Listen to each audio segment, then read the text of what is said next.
ये कहानी है रामगढ़ नाम के एक छोटे से गांव की, जहां के लोग बड़े सीधे साधे और मेहनती थे। गांव के मुख्य चौराहे पर एक लकड़ी का साफ सुथरा ठेला लगता था, जिस पर हर शाम खुशबूदार चिकन चाउमीन बनता था। इस ठेले का मालिक था सूरज, एक हंसमुख, मेहनती और भोला भाला नौजवान, जिसके हाथ में स्वाद का पूरा जादू था।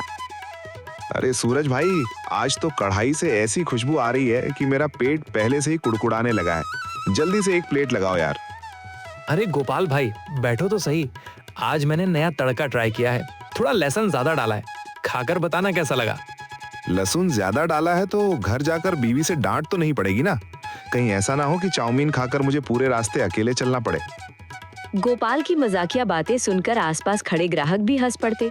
सूरज का हाथ ऐसा जादुई था कि उसकी बनाई चाउमीन का स्वाद चखते ही लोग बार बार लौट आते थे। उसकी सबसे अच्छी दोस्त शांति भी अक्सर उसकी मदद करने आ जाती थी।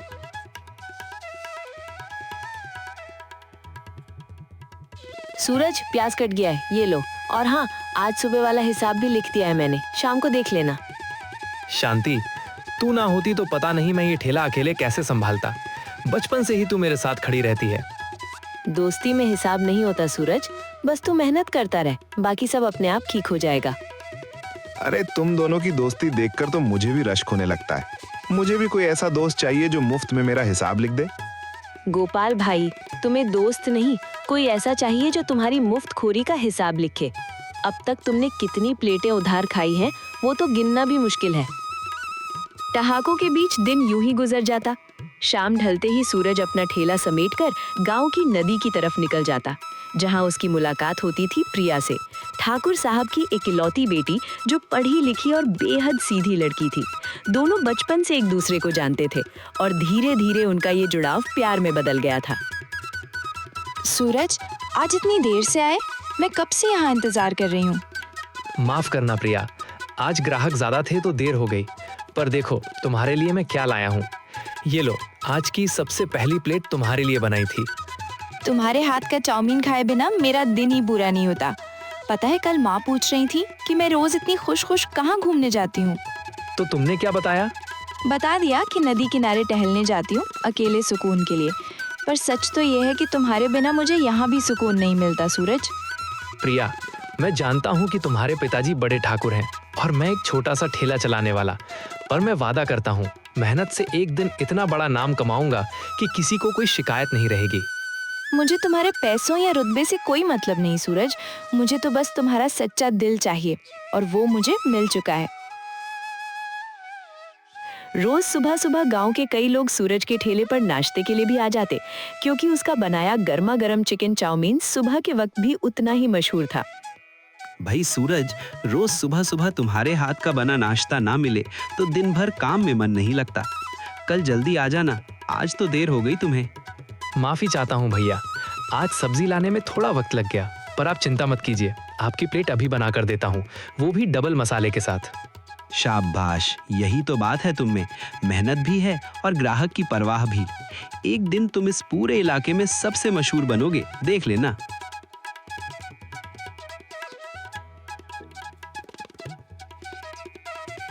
सूरज, कभी कभी मुझे डर लगता है, हमारी दुनिया इतनी अलग है, तुम्हारा ठेला और मेरी हवेली, क्या ये फासला कभी मिट पाएगा? प्रिया, फासला दिलों में नहीं होता, ये तो बस हालातों में होता है। मैं मेहनत से इतना आगे बढ़ूंगा कि ये फासला खुद ब खुद मिट जाएगा, बस तुम भरोसा रखना। मुझे तुम पर पूरा भरोसा है सूरज, बस तुम कभी बदलना मत, चाहे कल कुछ भी हो जाए। मैं वादा करता हूँ प्रिया, चाहे कुछ भी हो जाए, मैं अपनी मेहनत और अपनी नीयत कभी नहीं बदलूंगा। दोनों की ये मासूम मुलाकातें रोज की बात बन गई थी, लेकिन गांव में कोई ना कोई बात हवा की तरह फैल ही जाती है, और ये खबर भी जल्द ही ठाकुर साहब तक पहुंच गई। उस शाम हवेली में जब प्रिया घर लौटी तो ठाकुर साहब गुस्से में उसका इंतजार कर रहे थे। प्रिया, ये मैं क्या सुन रहा हूँ? तू रोज शाम को उस ठेले वाले सूरज से मिलने जाती है? पिताजी, वो सूरज बहुत अच्छा लड़का है, मेहनती है, ईमानदार है, मैं उससे प्यार करती हूँ। प्यार? एक ठेले वाले 2 कौड़ी के लड़के से प्यार? होश में आ प्रिया, मैं ठाकुर हूँ इस गांव का। मेरी बेटी की शादी किसी चाउमीन बेचने वाले लड़के से हो, ये मैं अपनी आंखों के सामने कभी नहीं होने दूंगा।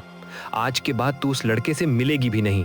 पिताजी, आप एक बार सूरज से मिलिए तो सही, आपको पता चलेगा कि वो कितना अच्छा इंसान है। पैसा ना सही, पर उसके दिल में जितनी इज्जत है उतनी तो। बस कर प्रिया, मुझे किसी ठेले वाले की इज्जत नहीं देखनी। समाज में मेरी एक हैसियत है और वो हैसियत तेरी शादी से ही और मजबूत होगी।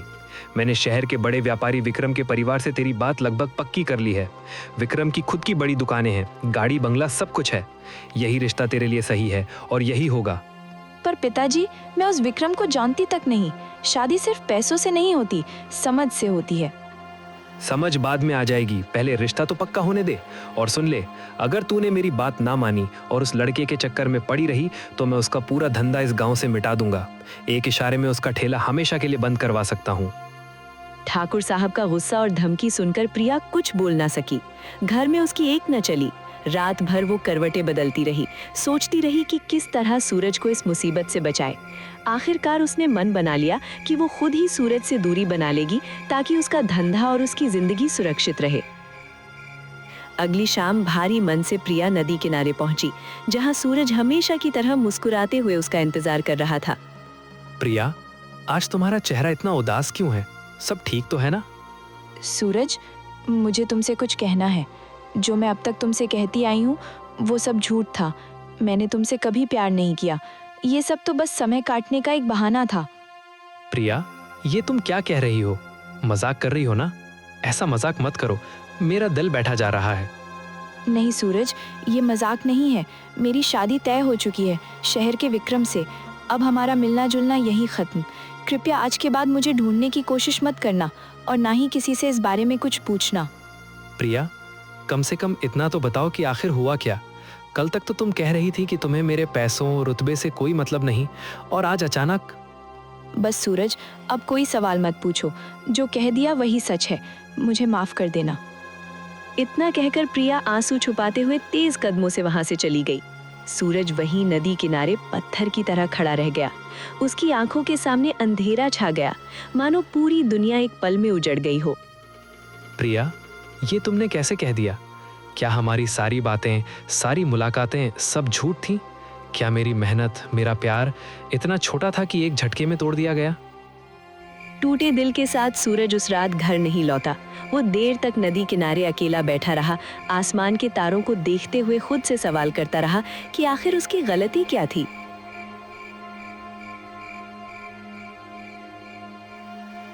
अगली सुबह जब वो अपने ठेले पर पहुंचा तो उसका चेहरा बुझा हुआ था, आंखें सूजी हुई थीं और हाथ जैसे कढ़ाई पकड़ने से भी कतरा रहे थे।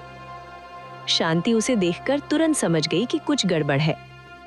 सूरज, तेरी आंखें इतनी सूजी हुई क्यों हैं? रात भर सोया नहीं क्या? क्या हुआ, बता तो सही। शांति, प्रिया ने कल मुझसे कह दिया कि उसने मुझसे कभी प्यार नहीं किया। ये सब बस एक बहाना था। उसकी शादी तय हो गई है किसी शहर के अमीर लड़के विक्रम से। क्या? ये कैसे हो सकता है? मैंने तो देखा है सूरज, प्रिया की आंखों में तेरे लिए सच्चा प्यार था।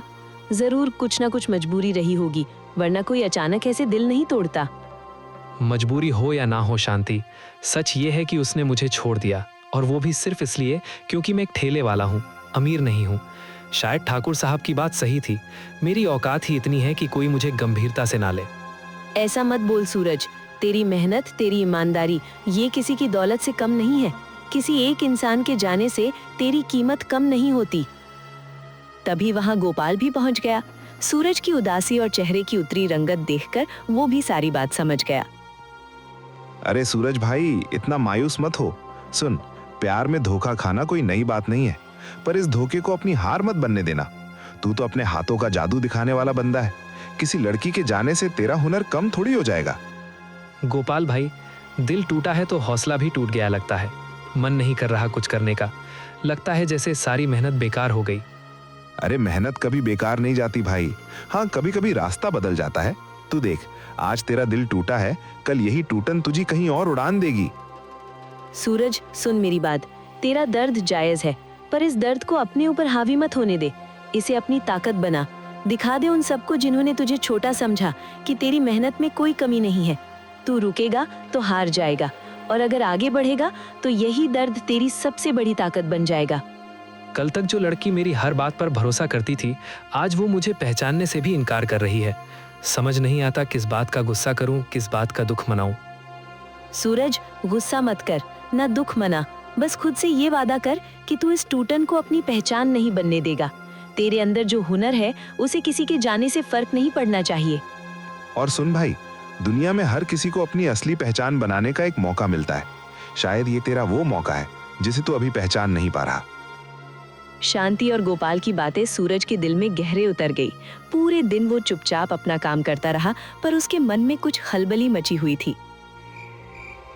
उस रात देर तक वो अपने ठेले के पास अकेला बैठा सोचता रहा। अचानक उसके मन में एक विचार कौंधा, जैसे अंधेरे में कोई दिया जल उठा हो।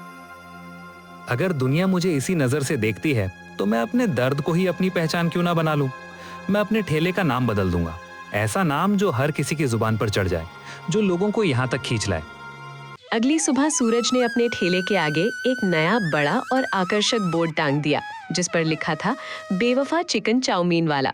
यह अनोखा नाम देखकर आते जाते लोग ठिठक कर रुक जाते और हैरानी से एक दूसरे को देखने लगते। अरे भाई सूरज, ये क्या नाम रख दिया तूने, बेवफा चिकन चाउमीन वाला। ये तो सुनते ही लोग हंसी नहीं रोक पाएंगे, पर सच कहूं तो नाम में एक अलग ही आकर्षण है। गोपाल भाई, जिसने मुझे बेवफाई दी उसी की याद को मैं अपनी कामयाबी की सीढ़ी बना दूंगा।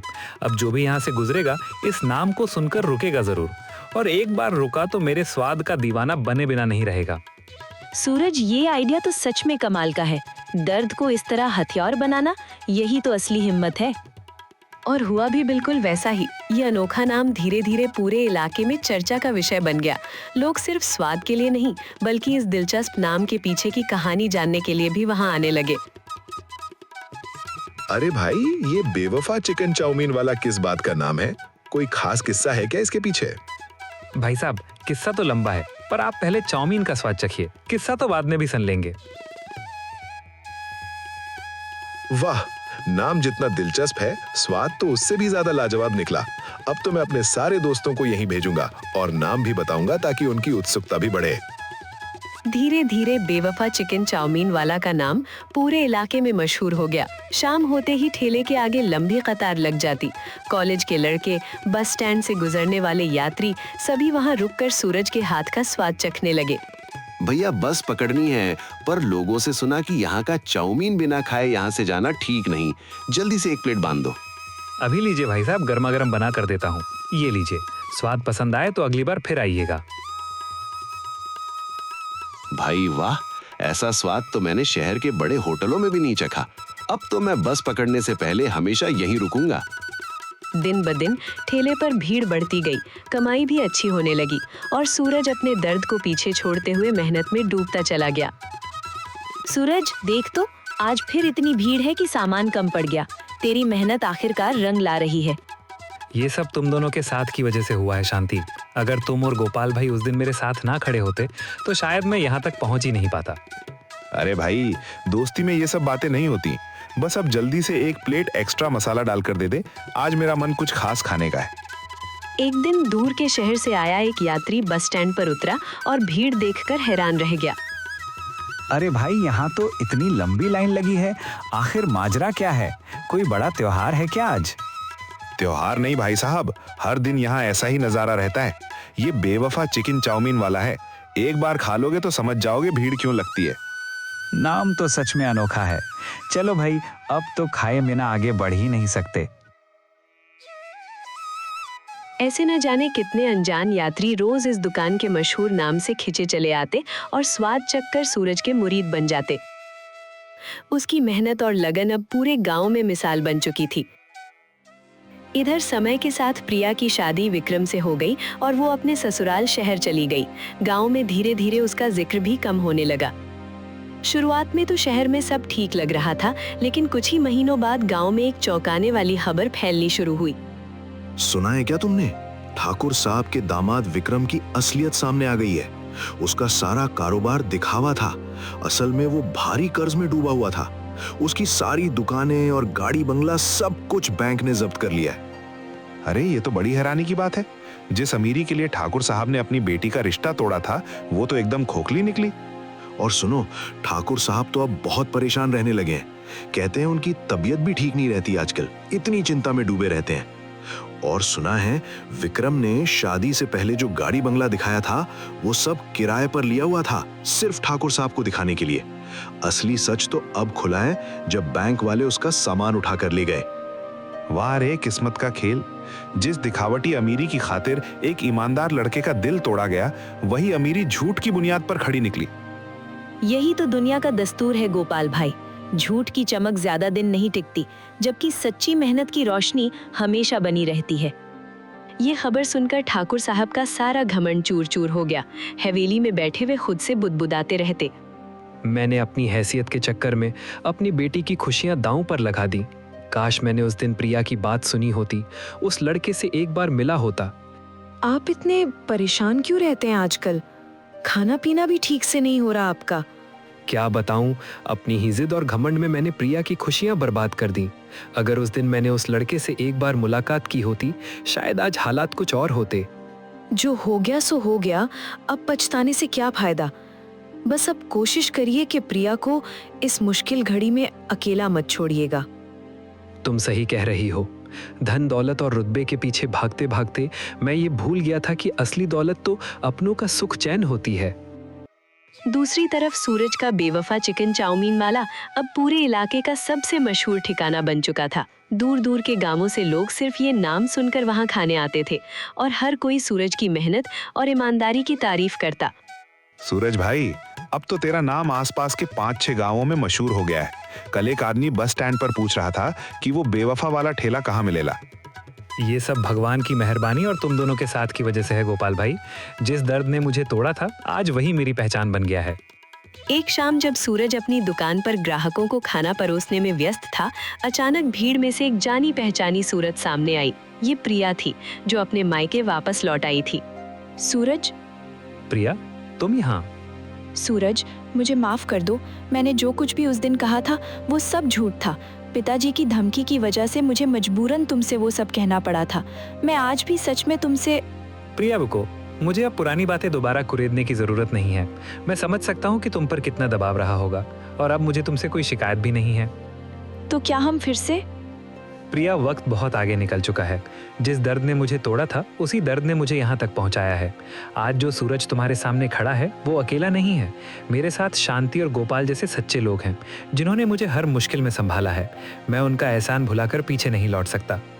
मैं समझती हूँ सूरज, मुझे बस इतना कहना था कि मुझे अपनी गलती का एहसास है और मुझे खुशी है कि तुमने अपनी जिंदगी इतनी खूबसूरती से संवार ली।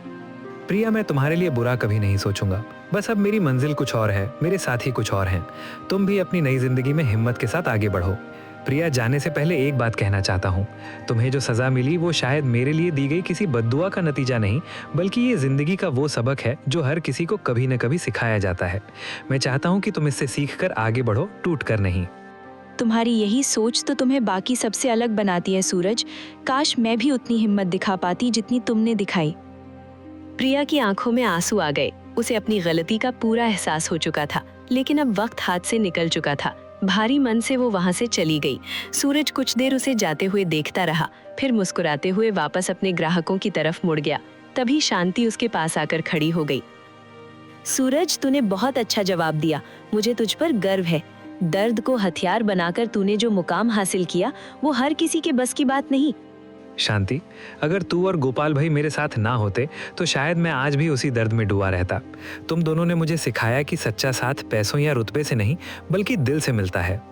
अरे भाई, अब ये भाषणबाजी बंद करो और जल्दी से एक प्लेट स्पेशल चाउमीन बनाओ। आज तो जश्न मनाना बनता है। उस रात सूरज देर तक अपनी दुकान बंद करने के बाद वहीं बैठा आसमान की तरफ देखता रहा। मन में एक अजीब सा सुकून था। न किसी से शिकायत, न किसी से बदला लेने की चाहत, बस एक शांत आत्मसंतोष। शांति, गोपाल भाई, आज मुझे समझ आया कि जिंदगी में जो टूटता है वो कमजोर नहीं होता, बल्कि उसी टूटन से इंसान अपनी सबसे मजबूत पहचान करता है। सही कहा सूरज, और सबसे बड़ी बात, तूने कभी भी अपने दर्द को किसी और को नुकसान पहुंचाने के लिए इस्तेमाल नहीं किया। यही तेरी सबसे बड़ी जीत है। पूरा चौराहा हंसी और खुशी से गूंज उठा। सूरज का बेवफा चिकन चाउमीन वाला अब सिर्फ एक दुकान का नाम नहीं रहा, बल्कि ये एक मिसाल बन चुका था। इस बात की मिसाल कि धोखा और दर्द इंसान को तोड़ नहीं सकते, बल्कि सही मेहनत और सच्चे साथियों के दम पर इंसान उससे भी बड़ा मुकाम हासिल कर सकता है।